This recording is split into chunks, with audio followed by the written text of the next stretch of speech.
Après vous avoir présenté les scandales liés à la Coupe du Monde au Qatar dans un premier épisode, nous nous retrouvons aujourd'hui pour aller à la rencontre des Parisiens et leur demander leur avis personnel sur l'événement.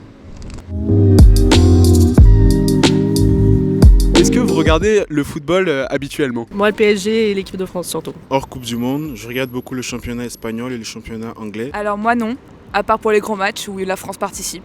Hors Coupe du Monde, moi non je regarde pas. Enfin, les grosses compétitions genre Ligue des Champions, Euro. Moi j'ai suivi la Coupe du Monde 2018, j'étais pas en France et tout, mais ouais ça m'a conforté à suivre 2020, vu qu'on avait beaucoup d'espoir dans notre équipe. Moi pas du tout, je sais même pas qui a gagné en 2018. Ah oui, alors du coup c'était la France. Ah ouais, ah ok, trop bien. Trop bien. À la maison.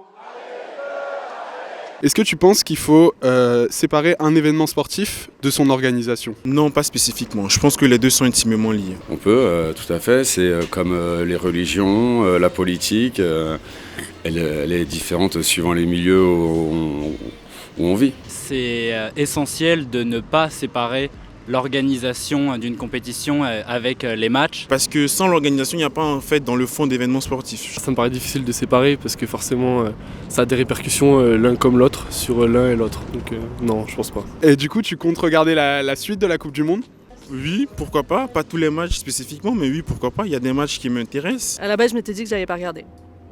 En vrai, ouais, je comprends que tu regardes parce que en fait, C'est trop d'engouement autour de ça, on peut même pas ne pas suivre. Peut-être la finale, mais ça dépend des équipes qui jouent. Et cette année, est-ce que vous avez hésité à les diffuser avec ?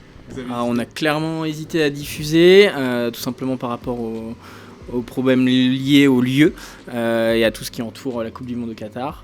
Pas du tout, c'est un événement sportif avant tout. Après, les restrictions des pays, c'est suivant leur religion, leur façon de vivre, on n'y peut rien. Le foot, lui, il change pas.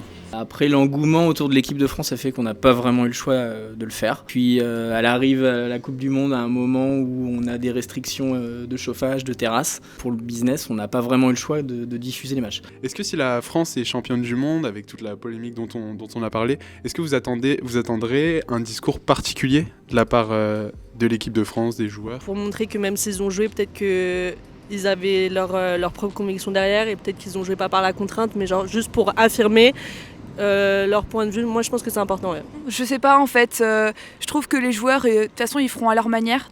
Un truc tout bête, on le voit par exemple avec l'équipe d'Iran qui a décidé de pas faire son hymne, on le voit avec l'équipe de France qui a refusé de porter le brassard LGBT. Forcément on attendra un discours particulier ou alors une manière de célébrer l'événement particulière. Un geste de l'équipe de France, ce serait pas mal, ouais. Qu'ils essayent de faire évoluer les mentalités dans ce genre de pays et de faire avancer les choses au travers du sport, quoi. Donc qu'ils aient un discours spécifique ou non, je pense que c'est plutôt que chacun ait la mentalité et conscience de ce qui s'est passé, de comment ça va se passer et de l'avenir et des problématiques qui se jouent aujourd'hui, quoi. Et un dernier petit mot pour la fin, autour de ce qu'on a parlé.